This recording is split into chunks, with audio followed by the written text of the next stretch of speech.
আসসালামু আলাইকুম রহমতুল্লাহি ওবরকাতু। আশা করি সবাই ভালো আছেন এবং ভালো থাকা কামনা করি। দেখেন, এটা হচ্ছে জান্নাতুল বাকি। আমাদের মুসলমানদের সবচেয়ে প্রাণপ্রিয় কেন্দ্র হচ্ছে মদিনা। সেই মদিনা হযরত মুহাম্মদ সাল্লাল্লাহু আলাইহি ওয়াসাল্লামের রওজার পাশেই হচ্ছে জান্নাতুল বাকি, যেখানে শুয়ে আছেন অসংখ্য সাহাবীগণ।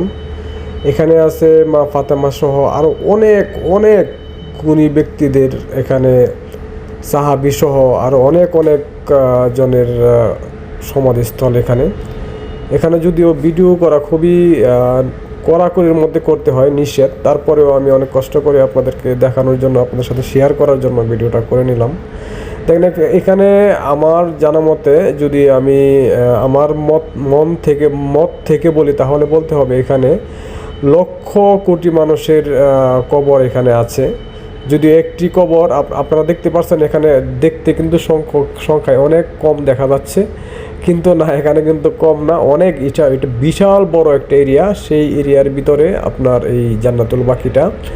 সেই জান্নাতুল বাকি আমাদের মুসলমানদের খুবই খুবই গুরুত্বপূর্ণ একটি স্থান। আমরা যারা সৌদিতে মারা যায় বা অন্য অন্য জায়গায় মারা যায়, তারা অনেকেই চেষ্টা করে, সৌদির ভিতরে যারা মারা যায় চেষ্টা করে জান্নাতুল বাকিতে দাফন হওয়ার জন্য, কিন্তু সবার জন্য জান্নাতুল বাকি নসিবে থাকে না, তাই সবার জন্য এটা প্রযোজ্য না।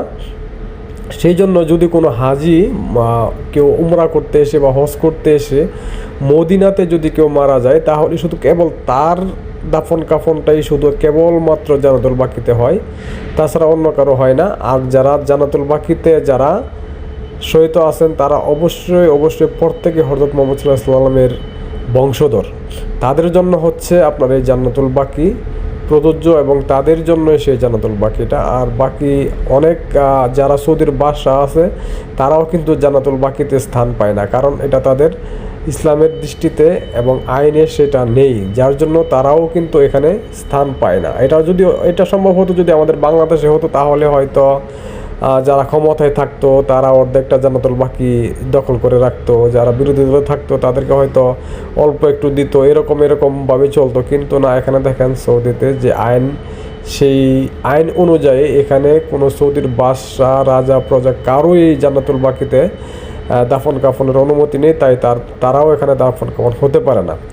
তো সেই জন্য আমি বলবো, যারা আমরা মুসলমান, প্রত্যেকেই যেন ইসলামিক আইন এবং ইসলামিক পথ নির্দেশনা মেনে চলি, এবং প্রত্যেকেই যেন এই জান্নাতুল বাকির দেখার মতো তৌফিক আল্লাহ দান করে সবাইকে, সেই প্রত্যাশা করি এবং সেই দোয়া করি।